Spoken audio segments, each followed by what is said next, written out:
This meeting is being recorded. Welcome to Don't Ask That Question. I'm Kelly O'Mara, and today I'm very happy to have back on the show Sheila Matthews. She's the co-founder of Able Child. Able Child is a nonprofit organization that assists parents who are confronted with demands to drug their children. Sheila's been on the front lines, fighting for informed consent and parental rights when it comes to psychiatric drugging of their kids. So today, we're going to talk a little bit about the latest mass shootings, Uvalde, Texas, and of course, Highland Park, Illinois, and why I think that, the public should be aware of these shooters' mental health history. What's crazy is that too often there's a mental health background on these shooters, and too often they've been given, mind-altering drugs, psychiatric drugs, to control their behavior. So, and too long since they were very young children given these drugs. So the first response to these shootings always is, more mental health resources. So they dump, hundreds of millions of dollars into more mental health resources. And my argument is, we don't even get to know what these kids' mental health background is unless you dig, and that's usually months and years after the fact. And what we find is that, this treatment really isn't working. So why are we dumping so much money back into it? So welcome, Sheila. I appreciate having you on the show.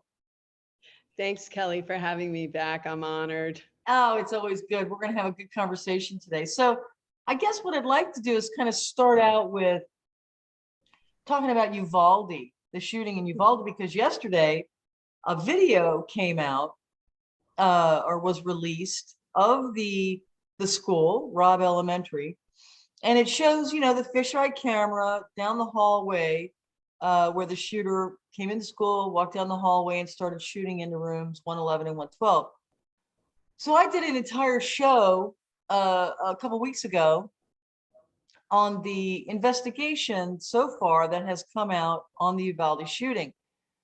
And what I found interesting was that the Department of Public Safety in Texas, they kind of testified before a special committee of the legislature about the shooting.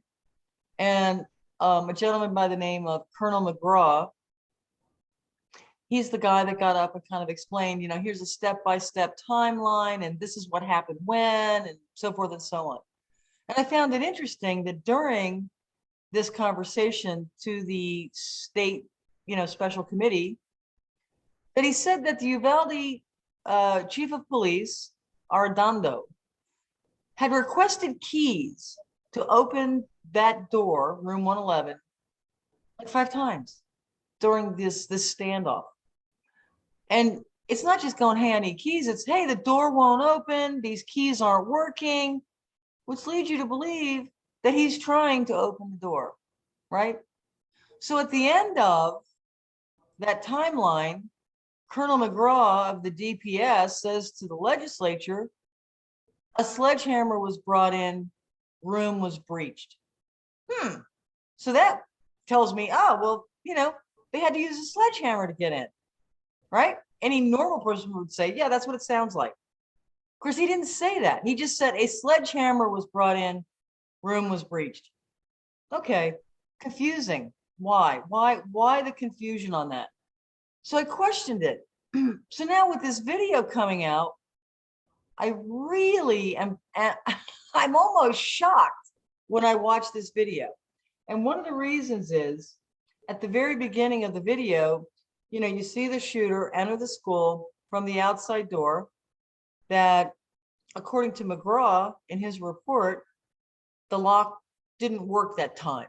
The lock was working because they had a locksmith check the lock and it was working. It was, but for some reason, that particular time, when after the teacher came through that outside door, it wasn't working.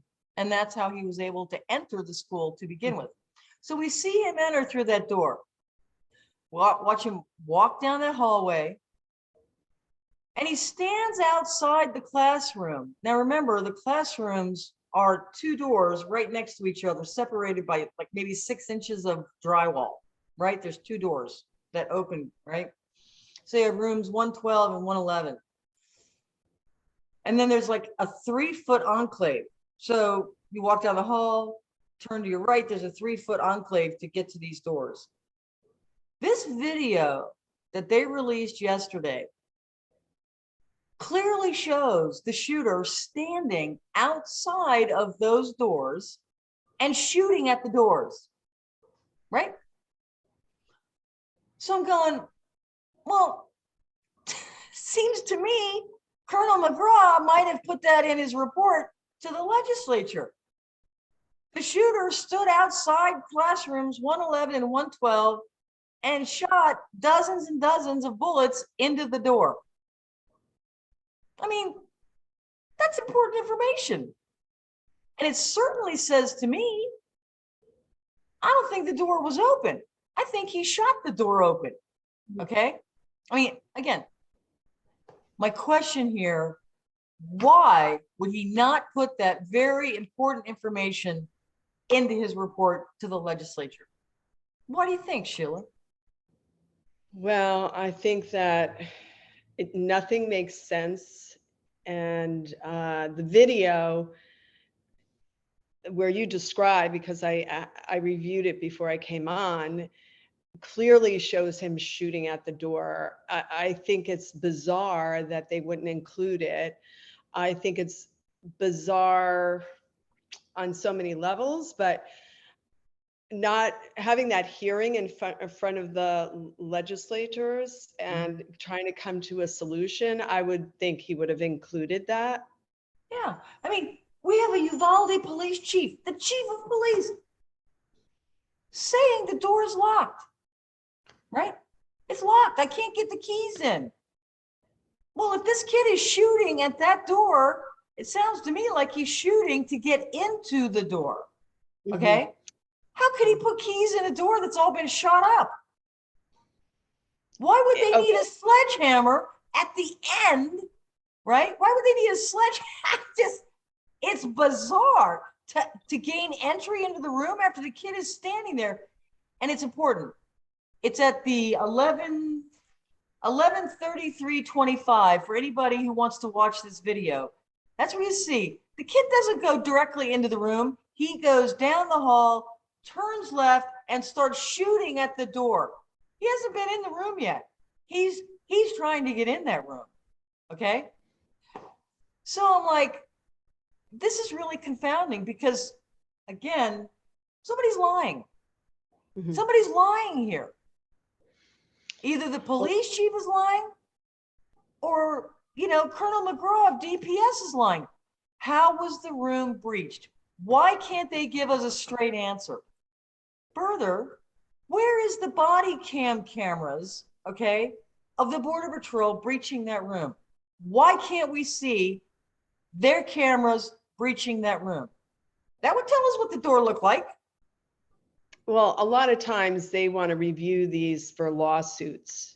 Okay. They want to make sure that they get their stories straight so they can make sure that they're complying with their own rules and regulations in the police department, I would assume. And it is confusing that not only this mass killing, but most of the mass killings have never been solved, and the investigations have been compromised in some way or another. And give me a for instance. Give me a for instance. I know that you worked very hard on Sandy Hook.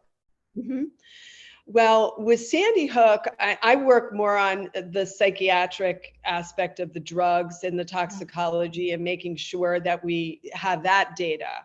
But being that I went to every single hearing and was on the ground days after, I noticed a lot of inconsistencies. One of the big things was one of the police officers took a long gun from the crime scene, and that's on video, and takes it from the crime scene and puts it in the trunk of his police car. And I could never understand that. That was on video. And then, months later after Sandy Hook happened, there was an FBI investigation into the Newtown Police Department. and it was called Operation Juice Box.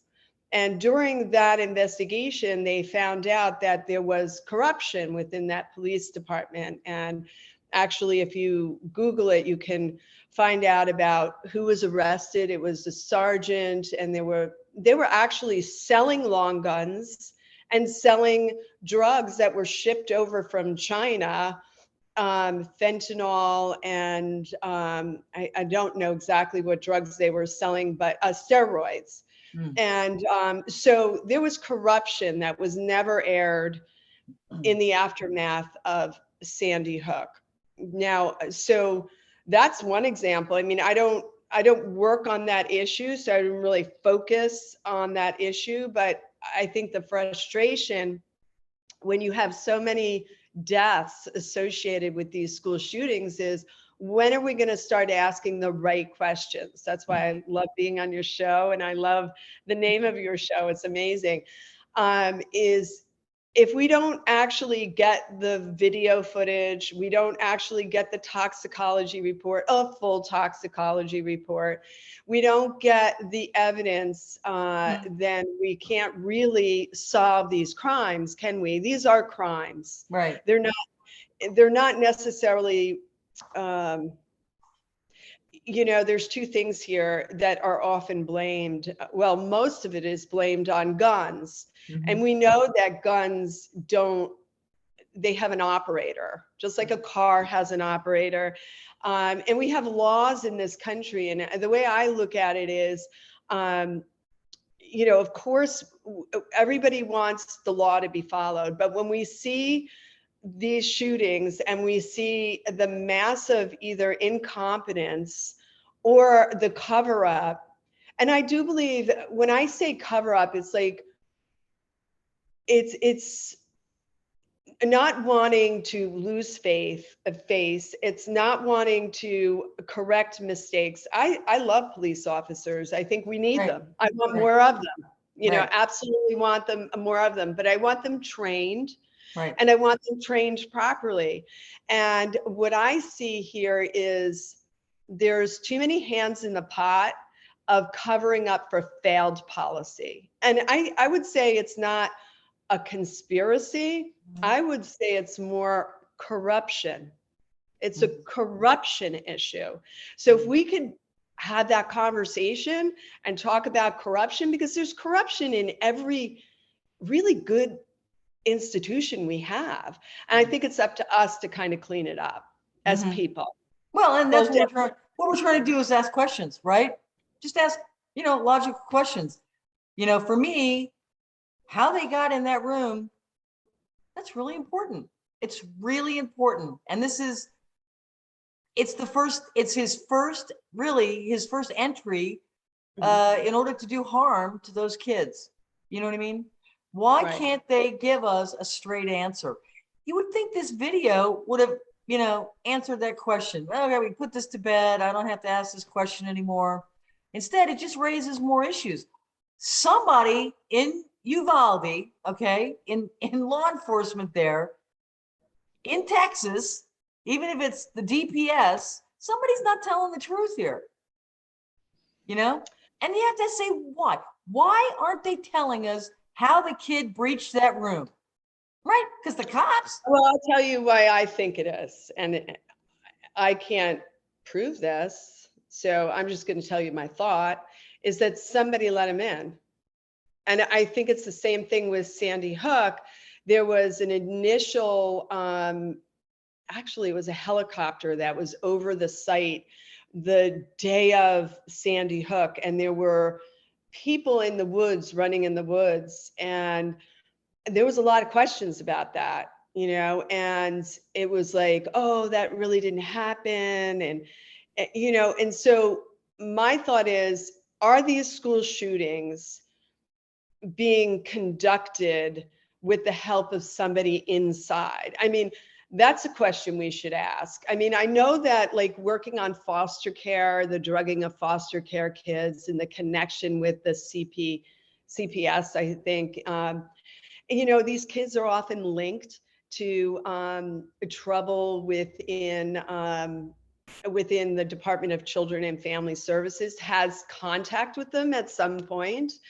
And so I think that there's a corruption issue here. So are children being utilized, whether whether it's by over drugging them to a point where they don't know who they are anymore, and then basically being given access to different weapons, like somebody said this kid looked like he was trained. I think it was the other shooting in Texas that he looked like he was trained.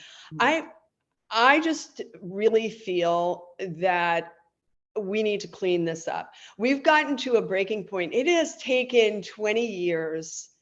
I know I've been working on this issue since my son was 7, and I don't even want to tell you how old he is now, but my point is, it's time we have a conversation about what to do next, because we can't blame the guns. And honestly, even if we are looking, I mean, my focus has been the psychiatric meds, but who's prescribing it? You know, like with Sandy Hook, we waited a year for them to release Dr. Paul Fox's name. That's a year too long. They knew who he was the night it happened. They knew the treating psychiatrist.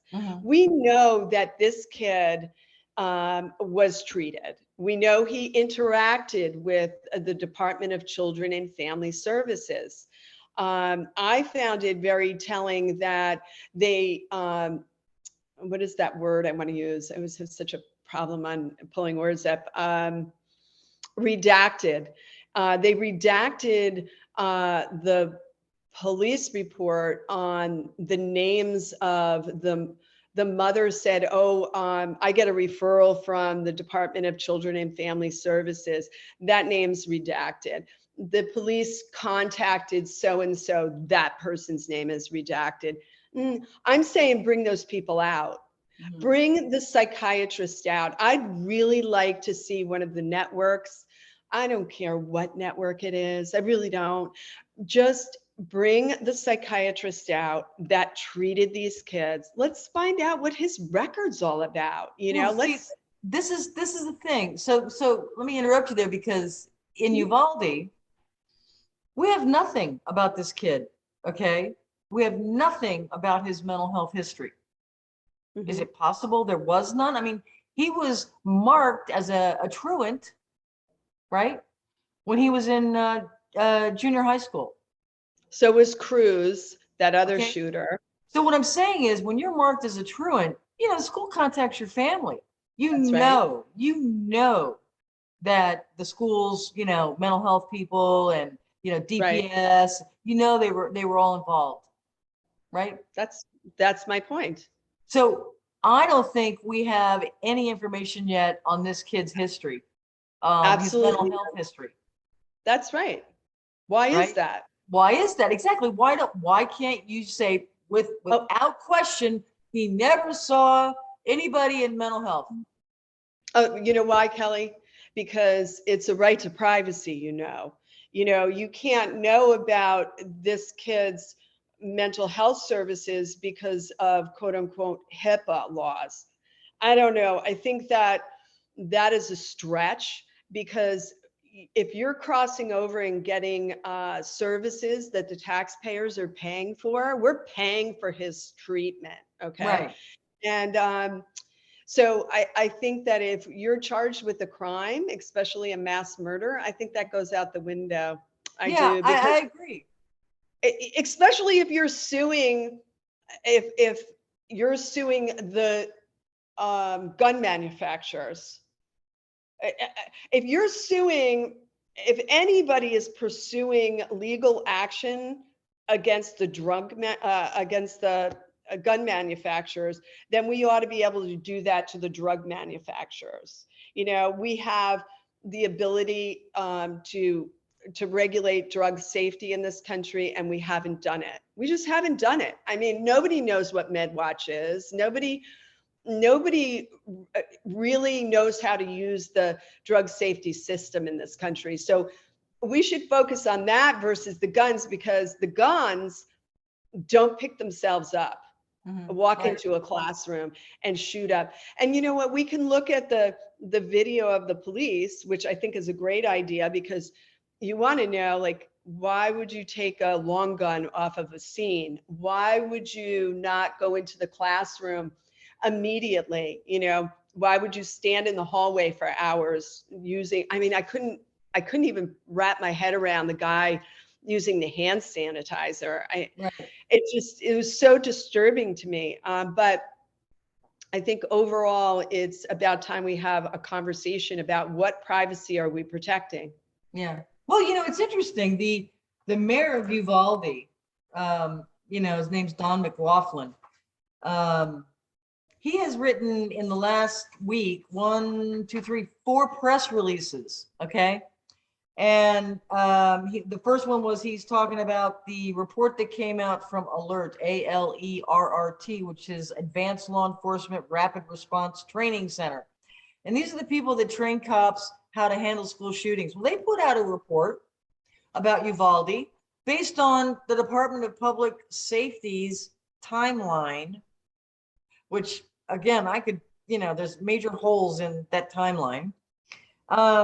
Anyway, the mayor of Uvalde said, you know, I think there's a cover up. This is what he said in his press release, which I thought was really, really interesting.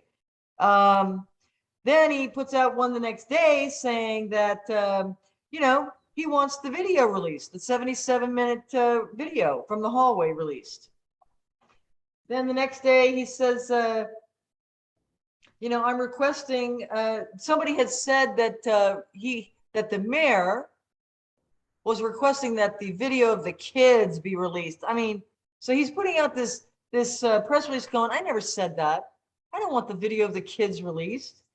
And then on this one, he's saying, how dare you release this video to the public before the family gets to see it? You know, before the families of the lost children. Oh, I didn't know that. So they Yes. released it Yeah. before the family got to see it. Yeah. So he's not happy about it. And, Mhm. you know, frankly, I mean, once they see this video, I'm sure these families are, you know, they must be going crazy. I don't Mhm. even have, you know, a horse in this race, but I'm certainly not happy with the investigation that has been conducted so far. Okay. Of Well, what, Kelly, you do have a horse in this race as a humanitarian award winner and somebody who's written books about it. I think that we all do, you know, we all have a horse. I want to be able to go places and not worry about being gunned down, whether it's a parade or whether it's sending, you know, your children to school. I mean, to have that always hanging over us and not being able to solve these, it's absolutely ridiculous. You know, I would imagine there's quite a bit of bad actors in this. There's probably criminal activity going on here. And if we have the courage to clean it up, which this mayor seems to be able to, yeah. I love that. I mean, I don't Me even too. know what side of the aisle he's on. I love when lawmakers put themselves out there to do things that are going to help humanity. And I don't see that right now. I mean, I don't see it all the years that have passed by since Sandy Hook. You know, I went back and forth with the Hartford Courant, battling, you know, their stories. I mean, and as you know, Able Child sued the state of Connecticut for Adam Lanza's mental health records in his toxicology report. And here's the thing about that. It's like the Hartford Courant, they got pieces released, selective pieces they used. They didn't publish the whole story. They never really delved into the corruption within Newtown Police Department. You know, those bad actors, those criminals were arrested. And you could look at the time that they received, which was a real slap on the hand. I have to tell you that. But at least they cleaned it up a little bit, you know, but to favor one side, you know, these pro mental health, pro drugging people, these anti-gun people, and making it a political issue like that we've lost a lot of time based on all those bad politics, you know? So let's look at the kid in Highland Park, Mhm. okay, who shut up the parade route on 4th of July, right? So what's coming out, what we know so far, is that he had received mental health since junior high school. That's all that's been printed. He's received mental health since junior high school, right? Mhm. Why don't you tell us what he was drugged with? We know if he received mental health, he was drugged. We know that. You and I know that. Mhm. It goes hand in hand, right? Mhm. Why are they refusing? It's like I look at police departments today and I go, this isn't your first rodeo, right? You know, these mass shootings in every state, they've happened practically. So why aren't you asking what drugs they were prescribed during their lifetime? Because it'll tell us a whole lot about this kid's behavior, right? Mhm. And let's say he was still on psych drugs at the time of the shooting, but hadn't taken them for a month. Well, we know that when you come off these things, it's even worse, right? Mhm. So why don't police departments request that and put that information out immediately? Why? Don't they want to know what's driving these things? Well, they're hiding behind privacy laws, and they're giving the privacy to the criminal rather than the public. I mean, look at all our privacies we've had to give up in the name of the government. You know, I mean, they want to market things to us. It's not good for pharma. Look, we're never going to put big pharma out of business, nor do we want to, because there's life-saving drugs. Okay, Sure. every American has probably been on one pharmaceutical product, but you know, again, it's corruption. It's allowing there's an old fairy tale. What is it? You put the fox in charge of the hen house. You know, that's really what it is. You know, so um, you know, to be a police officer or to be somebody who's on the ground, and you're part of this wheel of justice, are you going to really risk everything you have to be like, you know what, he was on this drug? Well, I mean, like Lexapro. We know that Adam Lanza was on Lexapro because his Right. father told us, right? So, and it was featured in the New Yorker, who, you know, that's a perfect example. The New Yorker got that story, and I believe the maker of Lexapro's father was involved somehow in the article. I don't know if it was the Yeah, journal. I think it's Forest Laboratories. Okay, so I mean, here I'm a small organization. By the way, I take no funding from any government. We're self-funded by parents. I never even look for money. I hate to say that out loud, but you know, but it doesn't make me less of an organization. It doesn't make Able Child not as a level with Feed the Children. I have the same rights as Feed the Children does, even Right. though I'm an organization that is not funded by corporate America. Okay, so when I'm doing the work on Sandy Hook and I'm going to the newspapers and I'm asking lawmakers these questions and they refuse. I mean, in my testimony before the FOIA committee, you know, the assistant attorney general basically said Able Child doesn't have the right to this information because we think what they're going to do with the information is dangerous for the country. Well, I don't know. Informed consent, the right to refuse psychiatric treatment, to get all the information before you make a decision. I don't know how that harms the consumer. It makes the consumer stronger. So, you know, we are in a very tight situation in this country because we have the fox in charge of the hen house, and the hens are cackling, baby, because we need to make a change here. We really do. You know, you were having a discussion, I think, with somebody down in Uvalde, Texas, about the toxicology and autopsy report. You want to talk about that? Sure. So I had spoken to, I'm going to get all their names right.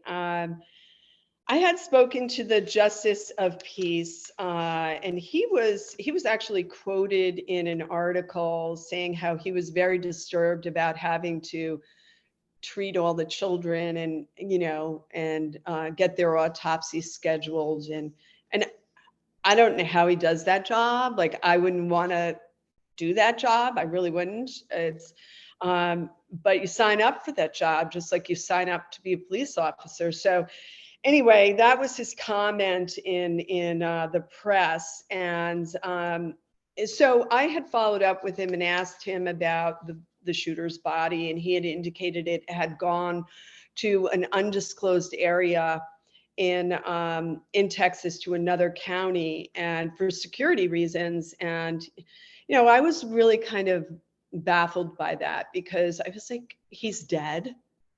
Okay, the shooter's dead. So what security risk is there really?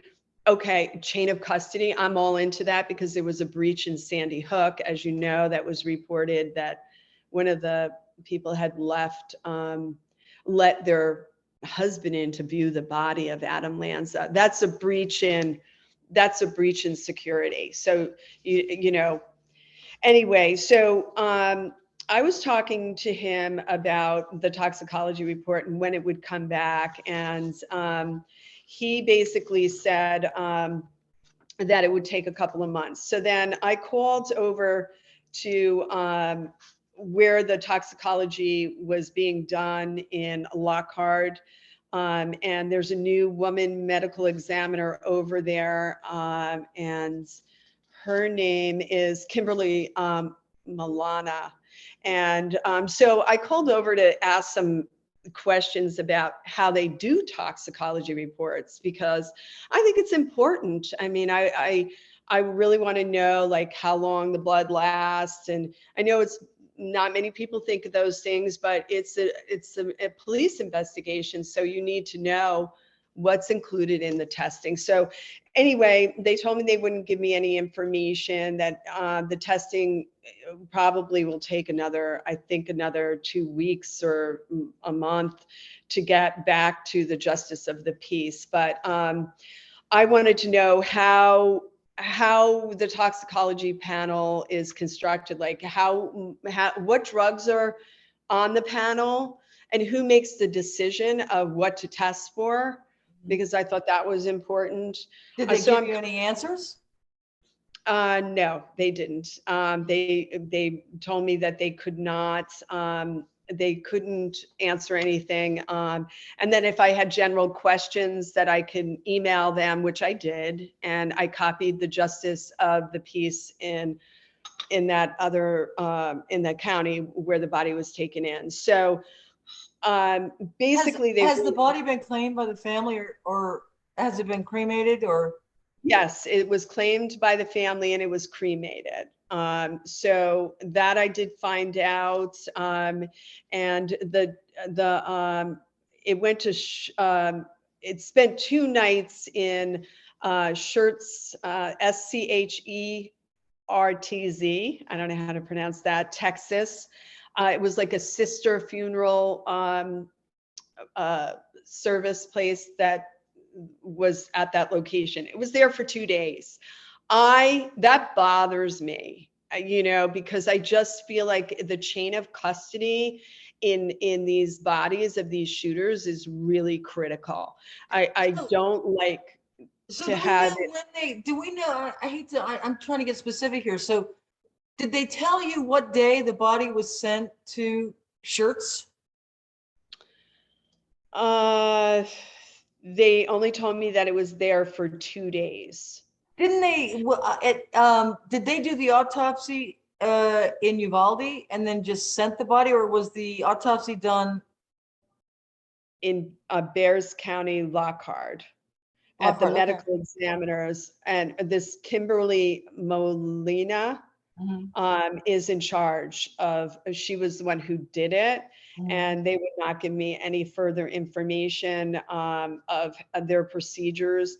And one of the things that I noticed is they don't want to talk about procedures. So when I go to look on, well, what do we know about toxicology reports as citizens like you and me? I have no idea, so I'm starting to look. And then I'm starting to look now, dive deeper into what is the federal government doing as far as legislation goes regarding toxicology reports. That was a little bit of my research yesterday. And I found really kind of some very interesting bills on toxicology, like celebrating their 50 years, but nothing, and then now releasing, I guess, like some tissues. They're allowing some tissue, three-dimensional tissues to be, it got a little deep. And so really I see nothing on toxicology of shooters, of victims. And this is not just for mass shootings, but it should be for everything. Are you surprised by that, Sheila? We can't even get lawmakers to even open their minds to the fact that, psychiatric drugs may play a role, in these shooters' behavior, right? So I'm not surprised that there's nothing legislatively there to, require that toxicology reports of these shooters, have to test for, A, B, C, D, E, F, G drugs. Absolutely. And that's a piece of legislation worth passing. Yes. It really is. So the thing is, and again, I think I want to bring this home to my viewers, is that the reason that we want to know about the toxicology results is because it will tell us if the toxicology tests for, antidepressants, antipsychotics, cocaine, meth. If they're told to test for those things, we'll know. We'll know if they were on those drugs, right? And that helps us understand their behavior, right? Yeah. It's not just this ghoulish thing that we want to see everybody's toxicology report. No, there's two avenues of drug safety, right? It's after the drug becomes, I'm not an expert by any means, I'm just a consumer, but it makes sense. After the drug comes on the market, you have MedWatch, okay? And so if you have an adverse event, you report it to MedWatch through MedWatch, 1-800-MedWatch. And those reports go into the FDA, and they use those reports to go to the drug companies and say, we have a problem here. We have a problem here. Let's reformulate. Let's give more disclosure. Let's do this. Let's do that. 1% of the public knows what MedWatch is. So that's a problem right there. Then on the second part, you have the toxicology report. So the evidence of the death, a cause and manner, that's what they're there for. What was the cause of this death? And what was the manner in which it took place? That evidence is wiped away because you don't have any mandates, you don't have any regulations saying you have to test for this. If it's a school shooter, you must test for this. So if you do, then you would get the correlation, and we'd stop talking about the word may, the way they sell the drugs. This may help you. Well, but again, this data, the data that we would collect if they were forced, by law to test for all these drugs, the data would definitely help us understand how many of the shooters are on psych drugs, right? Which is important. And, that's the only reason why we want it, It's not, there's no other reason. We want to know, were they on drugs or were they not? Did the drugs play a role? We know that, antidepressants, they can cause mania, psychosis, abnormal behavior, right? We know this. All we're asking for is a little confirmation. Yes or no? Were they or weren't they? It's that simple, right? Well, it's that simple little question is very valuable. That's billions of dollars, so that is not so simple to them, so I think it's important to get this legislation underway. I would love to see hearings, and I would love to pick the people that get to participate in these hearings, because I've been through this rodeo a little bit, Mhm. for many years, where they've attempted to do, hearings, and they're manipulated just like your video that you're seeing in the police. It's all manipulated. And I think that we need to get more courage to look. We, again, do we have the ability to put the pharmaceutical companies out of business? Absolutely not. I'm real with that. And nor do I want to, but I don't want them in charge of our public school system, in charge of our police stations, in charge of our Mhm. everything. Right. This has just gotten to saturation point that it's become so obvious Mhm. that even the public is talking about it now. What drugs is he on? Oh my God, what drugs is that kid Well, on? I'm so glad you just said that, because last week, I want to say it was last Tuesday, I'm watching, Fox News at dinner time, and Tucker Carlson comes on the West Coast. I live on the West Coast. So I'm eating, and he starts this 10-minute long monologue about psychiatric drugs and these shooters. And I about fell over. It was like 20 years. It took 20 years for somebody like a Tucker Carlson, who has, the most watched evening cable news show in America, to, to, to bring it up. I mean, it was just amazing. So it's, okay, so, it's out of the closet now, It's right? out. He brought it out. He brought it out, but now we have a responsibility. Now it's like, yay, but Yeah. then it's like more work. Yes.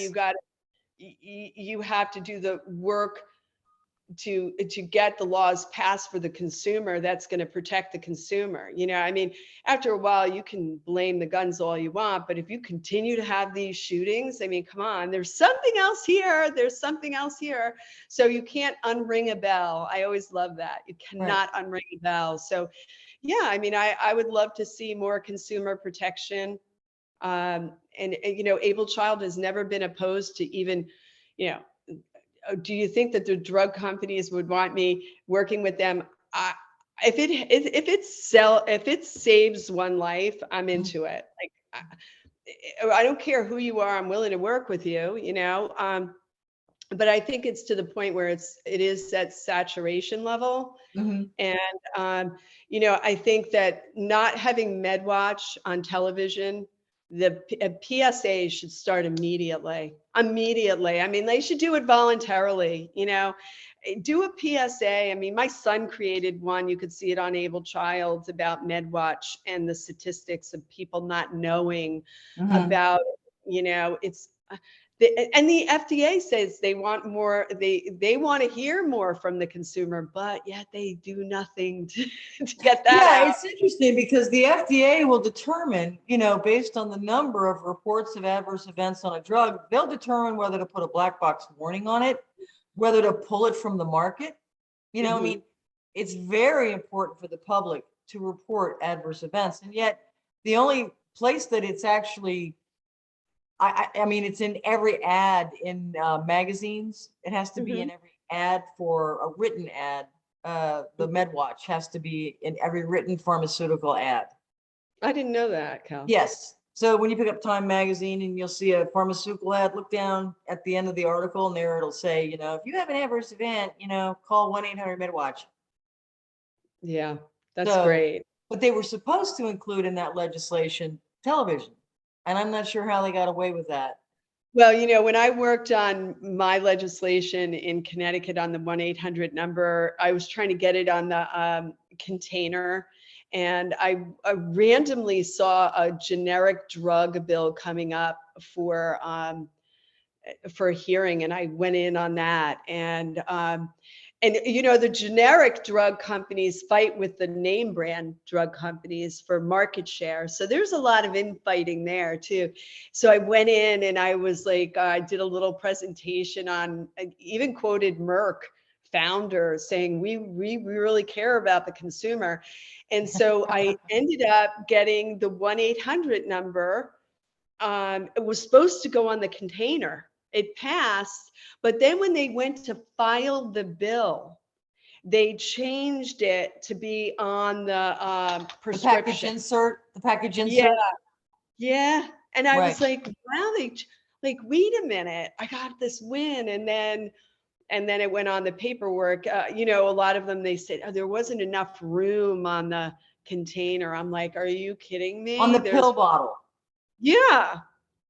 So that was passed actually in Connecticut on generic drugs. It's only generic drugs. It should be on all drugs. Well, everywhere. that's not a bad idea. It's a great idea.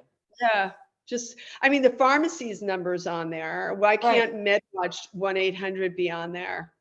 You know, Right. and, you know, so yeah, that was passed with, you know, a one-party system up here in Connecticut. So, you know. Huh. How about being printed on the inside of the lid, or, you know. Something, you know, Yeah. yeah, there's a spot for it, you know, Yeah. but there was a lot of pushback. Right. I mean, and this is MedWatch. Yeah. I mean, this is an FDA like approved program. This is a, you know, why wouldn't, you know. It is their program. It's their program. You say, why don't you want to use it? You know, because it's kryptonite. When it comes to the drug companies, it's kryptonite for them because that's accountability. Wow. You know. Yeah. So what I can we do? You know, we've been fighting this fight for a long time. You know, I mean, I'm going to continue to follow this Uvalde shooting just because I don't think we're getting straight answers. In fact, I agree with the Uvalde mayor. I think this looks like a cover-up of some kind, and I don't know what it is, but we're not getting straight answers out of it. We're not getting any information about the Uvalde shooter's mental health, and I find that odd. I'd like to have that. Okay. I would love to have that. And you know, we don't know yet. We know that the Highland Park shooter had mental health issues since junior high school, but no details. So he's alive. yes, he's Okay. alive.